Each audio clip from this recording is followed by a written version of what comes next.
I want to call attention to the biggest deals out there, and that is the free games on Epic. They give these things out all the time. And I think during the holidays, they do like one a day or something. I don't know if they're going to do that again this 12 year. games. Yeah. I think. And last year, usually the last day of that is the big game. And last year, I believe that was Death Stranding for free. Wow. That's They're cool. giving that game out.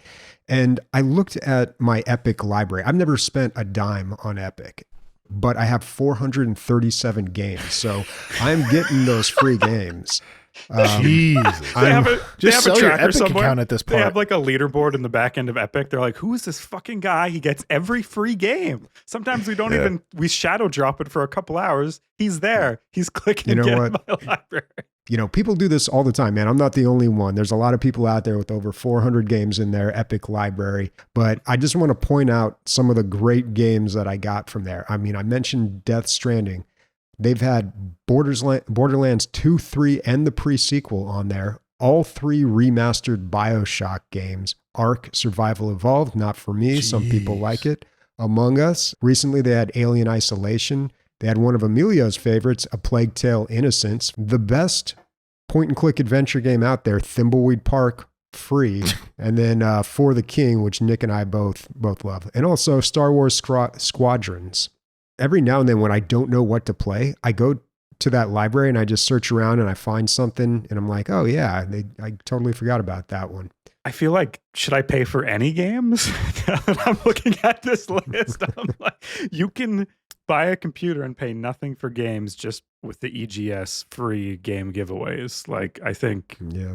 I feel like when free-to-play games became a thing, it affected the way that we viewed other games, like paid games. So you didn't used to see games or people giving away games like this. Or what precluded that was probably getting the first couple chapters of a game in a cereal box, or when you bought another game bundled as like some sort of holiday deal. Like that was the only time where you're like, oh, I have this bonus game that I paid nothing for and I'm playing it. How cool is that? Yeah. I remember buying a video card in like 2003 and it came with Deus Ex and a few other games. They still do that, dude. They still do that. Yeah, that's still commonplace today, but they've been doing that Granted, for it's a long Assassin's time. Creed, but no so. one's that.